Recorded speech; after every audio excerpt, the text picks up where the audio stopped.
Continuamos en el grado de Filosofía, en la UNED. Estamos hablando de la instrumentalización del conocimiento en las filosofías helenísticas y romanas. En esta parte segunda. El alma y la libertad. En la doctrina estoica, el alma humana es parte de ese fuego o soplo vital de lo divino, siendo por tanto una realidad corpórea.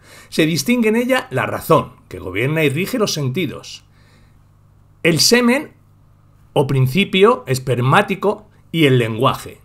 Este último es para los estoicos corpóreo también, pues actúa sobre el alma. Al instinto le corresponde hacer que se cumplan funciones como conservación, nutrición y reproducción, todo lo referente a la supervivencia. La razón debe ser la facultad que garantice la armonía del hombre consigo mismo y con la naturaleza. Se plantea el problema de si para los estoicos existe la libertad por su concepción determinista y fatalista del mundo y el acontecer a causa del destino. La idea de libertad se asemeja a la decisión de conformarse y plegarse al orden del mundo, al destino.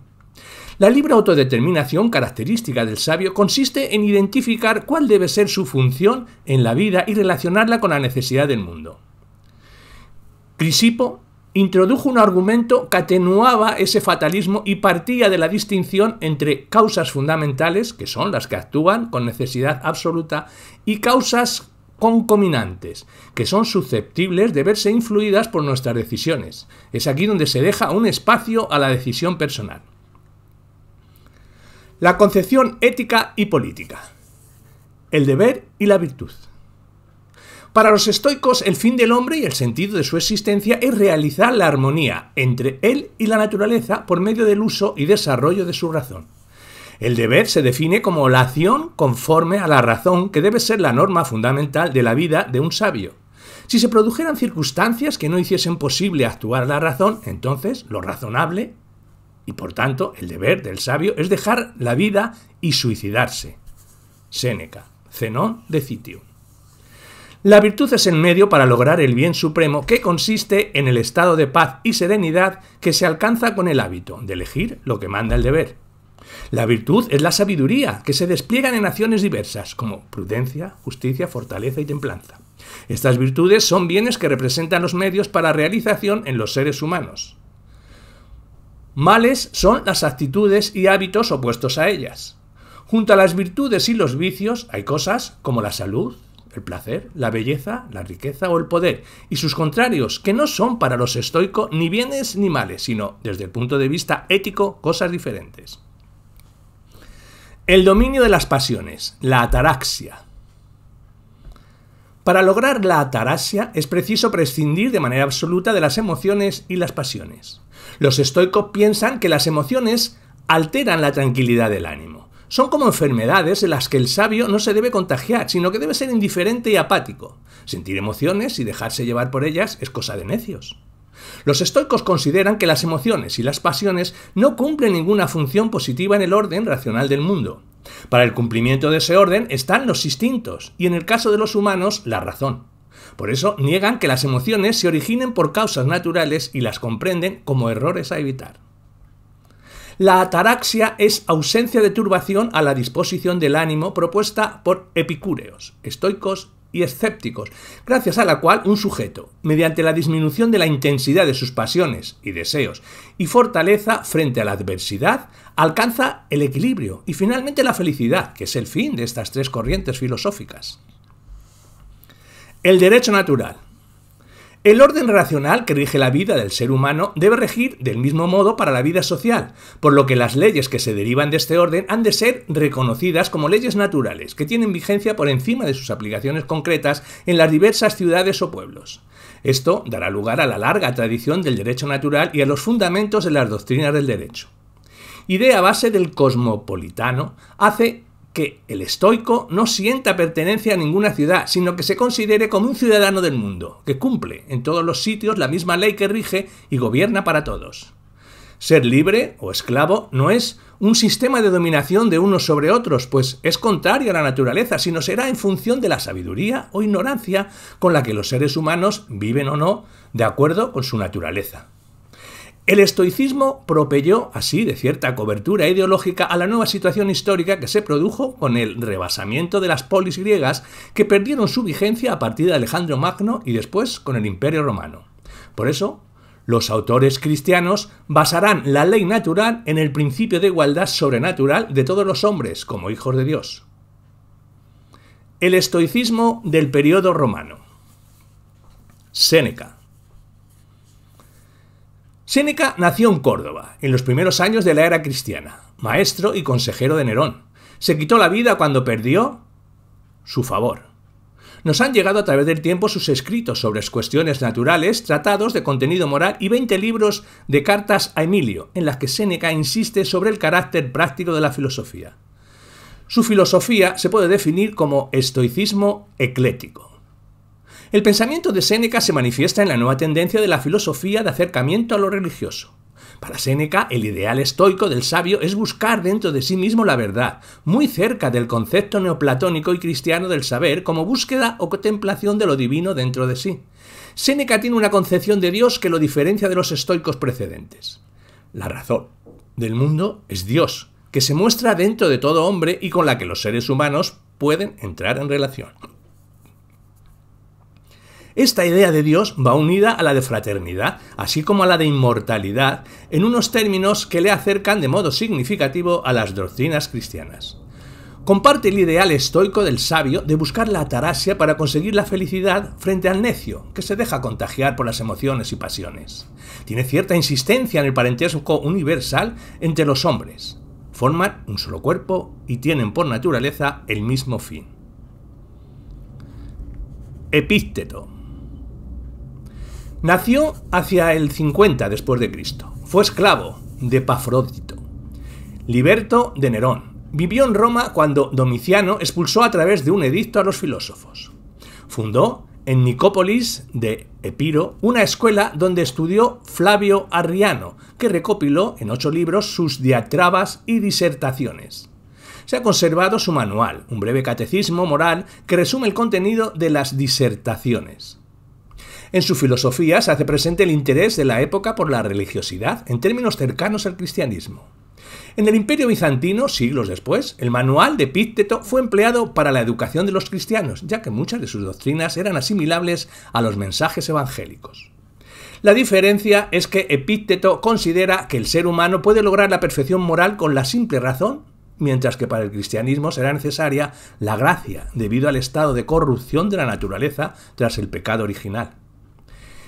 El ideal ético de Epícteto es el de la autosuficiencia del sabio, que puede llegar a ser libre rechazando todo apego y dependencia respecto del mundo externo. Marco Aurelio. Nacido en el 121 después de Cristo dentro de una familia noble romana, adoptado por Antonino Pío, a quien sucedió en el trono imperial. Murió en una expedición militar. Su filosofía nos ha llegado en una recopilación de 12 libros, Meditaciones. Corrige la concepción estoica del alma apartándose en cierta medida del punto de vista materialista propio de sus predecesores. Para él, en el ser humano, se distinguen el cuerpo, el alma y la inteligencia. El cuerpo, a él pertenecen las percepciones que recibimos por los sentidos. El alma es un soplo vital que anima al cuerpo. Al alma material pertenecen los impulsos y los instintos. Inteligencia es la esencia propiamente divina que el ser humano alberga dentro de sí y corresponde el conocimiento y sus representaciones. Siguiendo a Platón, piensa que con la muerte se libera el alma del flujo eterno de devenir y accede a una nueva vida. La vida de un sabio debe nutrirse de la meditación y del coloquio del alma consigo misma. Así se relaciona con lo divino y con la providencia que lo gobierna, y en ella encuentra el fundamento de su ser, que lo iguala al ser de los demás seres humanos con los que forma una unidad universal. El neoplatinismo. Contexto histórico-temático. La decadencia del mundo grecorromano produjo un clima de desorientación y tedio.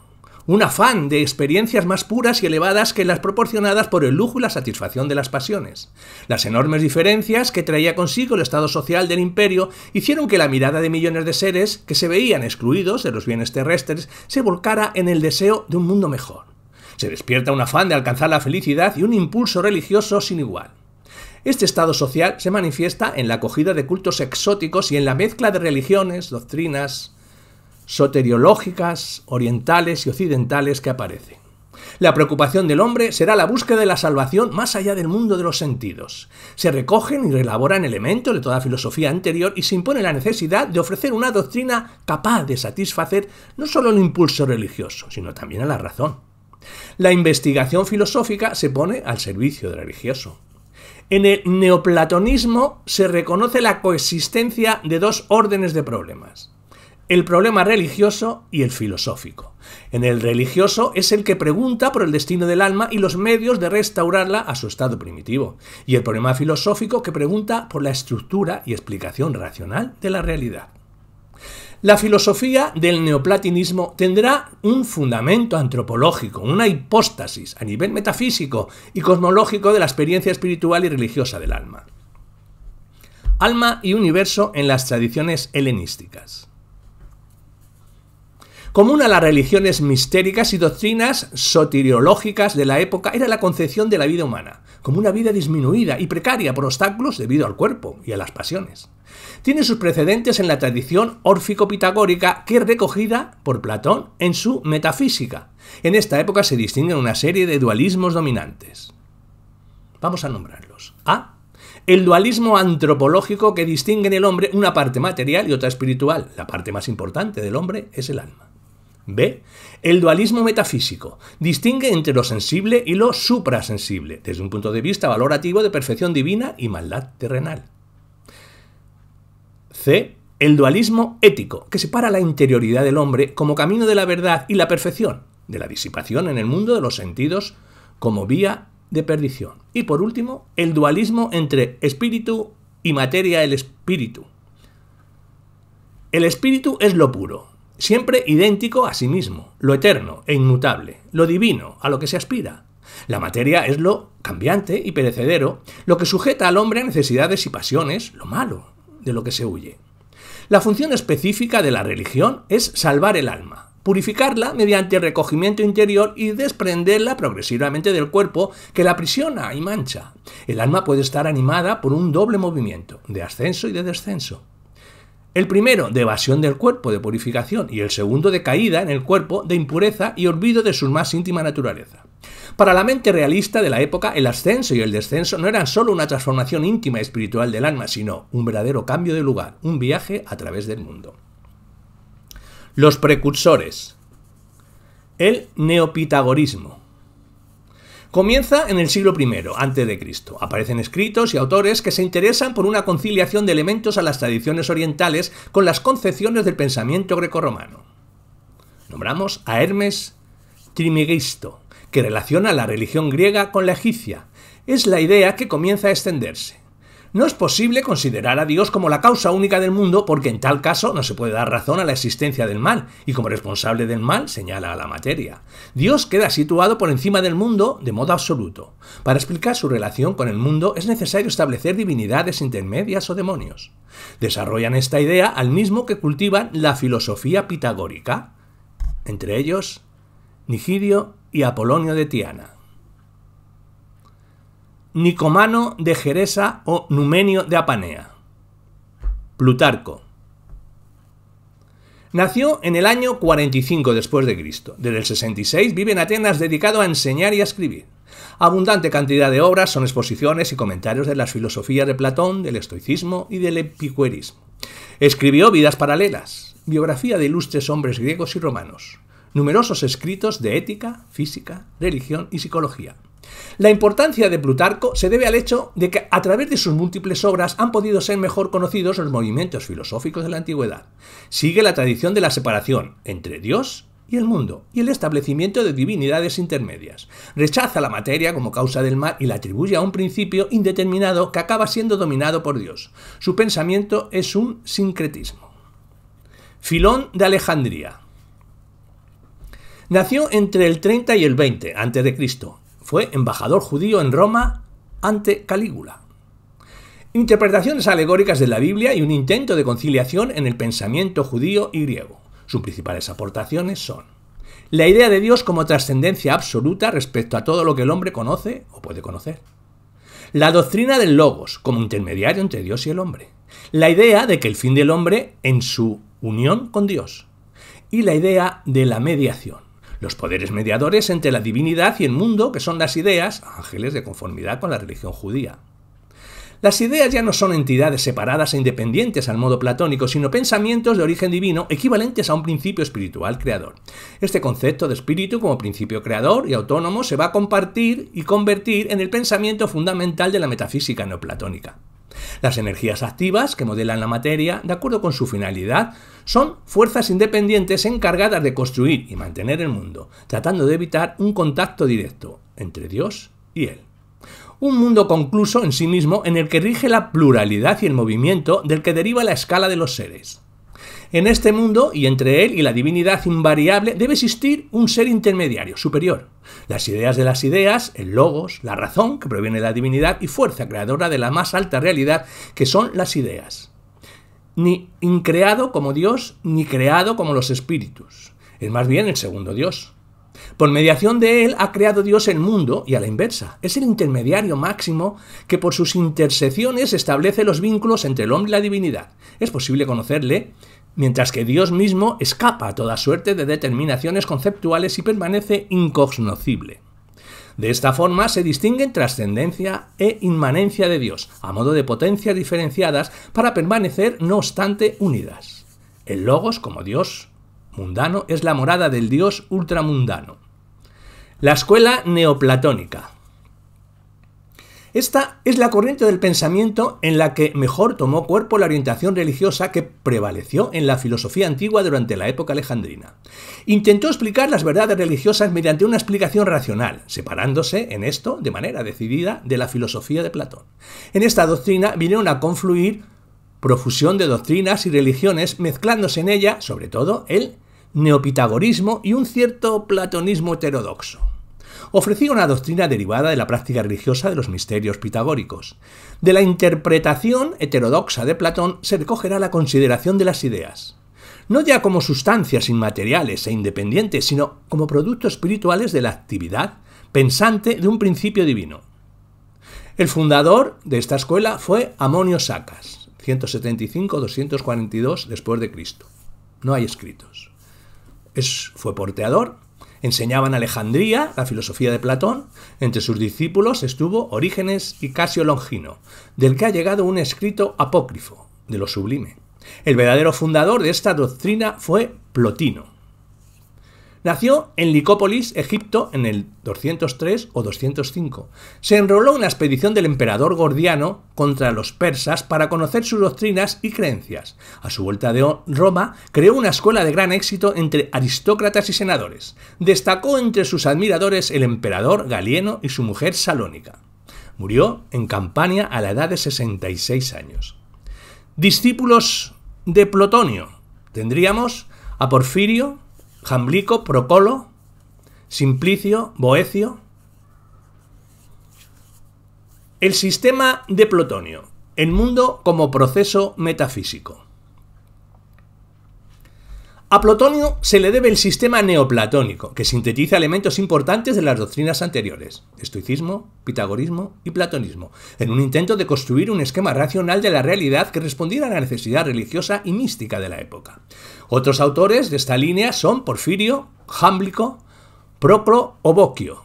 Su propuesta filosófica y religiosa se articula a partir de postular que el primer principio y el fin último de la vida es lo que denomina lo uno. Algo único, una unidad simple, sin parte, sin divisa. Por otro lado, guarda un parentesco estrecho con lo que Platón llamó idea del bien, la idea suprema.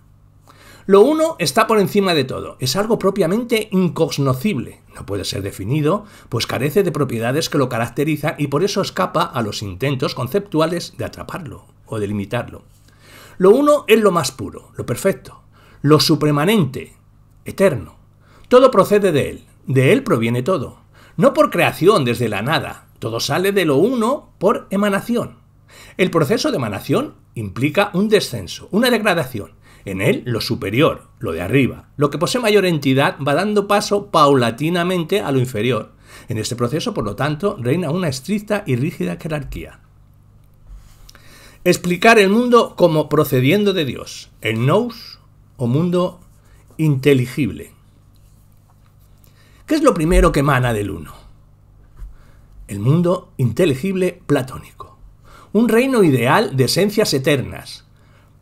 Plotino llama también nous a este plano o dimensión, siendo el nous la inteligencia o el intelecto que contempla la constante presencia de las ideas. Este mundo inteligible es inmaterial, a pesar de ello es menos perfecto que el uno, porque encierra una multiplicidad de ideas y cualquier multiplicidad implica una cierta imperfección. En este punto alude Plotino a las 5 categorías desde las que está organizado el mundo inteligible. Ente, reposo, movimiento. Identidad, diferencia. Lo que emana a continuación, después del mundo inteligible, es el mundo sensible. Este es el mundo del cambio, del movimiento, lo que nace y perece. Por ello es una mezcla de perfección en la medida en que es iluminado por él, e imperfección en la medida que esta vez que apunta hacia el nivel inferior. En razón de esa mezcla cabe tanto el bien como el mal, el error y la verdad, la fealdad y la belleza. Lo que emana del uno, en último término, es lo completamente inferior, la materia y lo material. Es lo imperfecto, el no ser, lo impuro, indeterminado, la sede del mal, del error, de la fealdad. ¿Cómo es que la materia procede del uno? Este es un asunto que los neoplatónicos nunca terminaron de aclarar. El uno, como antes subrayábamos, no es solo el primer principio, es también el fin último. En base a esto sucede que el proceso descendente de la emanación es completado por un proceso ascendente orientado a reunirse con lo superior, a elevarse hacia lo perfecto. Este aspecto ocupa un lugar especial y peculiar, pues es lo que concierne a la vida humana afanada en lograr la plenitud o felicidad. El alma. Los seres humanos son, dice Plotino, siguiendo a Platón, seres compuestos por dos partes, un cuerpo y un alma, la razón, la inteligencia, el intelecto, el entendimiento. ¿En qué puede consistir para un ser así su felicidad? En ascender primero desde lo sensible hasta lo inteligible y a continuación ascender desde lo inteligible al uno. Este ascenso en dos etapas es siempre un proceso de despojamiento o de desprendimiento de lo material. Comienza con el logro del conocimiento racional de las ideas de todas las cosas y termina en su punto más álgido, con la fusión del alma con el uno. Es aquí donde el alma por fin encuentra el reposo, el descanso, la paz, la armonía, es decir, todo aquello que se le niega una y otra vez en el mundo sensible. Por este motivo puede afirmarse que la vida humana encuentra la perfección a través de prácticas ascéticas, orientadas al logro del éxtasis místico, escapando de las tribulaciones y las inquietudes que constituyen la vida mundana. La materia, el no ser, lo malo. Punto esencial de la metafísica de Plotino. Los cuerpos se forman de materia, pero ella misma no es cuerpo ni espíritu, no puede ser determinada por propiedad alguna. Para Plotino, la materia es negatividad absoluta, la mera privación, la ausencia de existencia, el absoluto no ser. Se comporta con el uno como las tinieblas con la luz, como el vacío con la plenitud. Esta materia, hile, de los neoplatónicos no es ni la aristotélica ni la estoica, sino otra vez la platónica. Es el espacio vacío y tenebroso. También ven en el espacio el supuesto de la multiplicidad de los seres que tropiezan con las ideas en el mundo de las apariencias sensibles. La materia así concebida, como pura negatividad, exenta de propiedades, puede ser sin embargo determinada por un predicado de valor. La materia es lo malo. Para Plotino, el mundo sensible no es en sí mismo considerado ni bueno ni malo. Es bueno porque participa de la diversidad y en tanto que existe. Y es malo en la medida de que participa de la materia o maldad, en tanto que no existe. Lo propiamente malo es la materia, la negación. El mundo corporal solo puede llamarse malo porque ha nacido de la materia y posee una malvadad derivada secundaria. Las almas que se inclinan a la materia adquieren el predicado de malas. El mundo lleno de almas. Puesto que la fuerza divina obra sobre la materia a través del nous y del alma, todo lo que existe en el mundo sensible no puede ser sin alma ni espíritu. De aquí proviene la espiritualización del mundo y la consideración del universo como manifestación divina. Para el neoplatinismo, toda la naturaleza solo es real en la medida en que es el alma. Al aplicar este principio idealista a la interpretación de las cosas singulares y procesos del mundo sensible, se perdía la mesura y claridad de la investigación natural. Surge la acción misteriosa, inconsciente y plena del alma cósmica. el imperio de los dioses y demonios, la espiritualidad de las cosas manifestadas mediante hechos prodigiosos. Toda la astrología, creencia en milagros, afluyen de esta concepción donde el hombre aparece rodeado de fuerzas misteriosas y superiores. Este mundo creado por el espíritu y lleno de almas aprisiona al hombre como en un círculo mágico. El conocimiento y las etapas de reunificación. Esta total dependencia del mundo respecto a la divinidad es un hecho necesario, eterno e intemporal. El retorno periódico de las mismas criaturas de la que nos habla Plotino no deja de ser un proceso cósmico, algo sin principio ni fin. No existe Dios sin esta irradiación, mediante la cual crea el mundo de la materia. La personalidad individual originada del alma universal, una de las incontrolables manifestaciones, es arrojada de su existencia pura al cuerpo de los sentidos a causa de su inclinación hacia la materia. Su tarea reside en alejarse de éste y de su naturaleza material mediante su purificación. Para ello, debe recorrer regresivamente las etapas a través de las cuales se ha generado la divinidad y de este modo retomar a ella.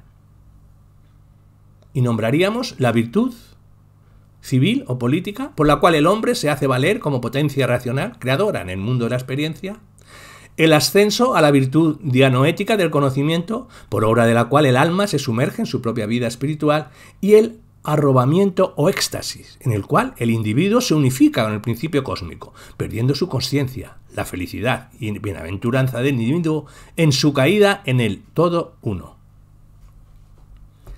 La teología de Proclo. Este nació en Constantinopla, 420-485. Maestro, escritor, influyó en toda la tradición filosófica medieval con su obra Elementos de Teología, atribuida a Aristóteles. Escribió comentarios de Platón y Euclides, y justifica el proceso de emanación de Plonio a través de la tradición filosófica medieval con su obra Elementos de Teología atribuida a Aristóteles, y escribió comentarios de Platón y Euclides. Justifica el proceso de emanación de Plotino a partir de la relación dialéctica entre la causa productora y el efecto producido, que al mismo tiempo se enlazan y se separan y vuelven a unirse en un proceso circular donde principio y fin coinciden. Y nombraríamos los elementos de proceso de emanación, que serían tres, que serían el permanecer inmutable de la causa en sí misma, el proceder de ella por parte del ser producido y el retorno o conversión, de nuevo, del ser producido a su causa originaria.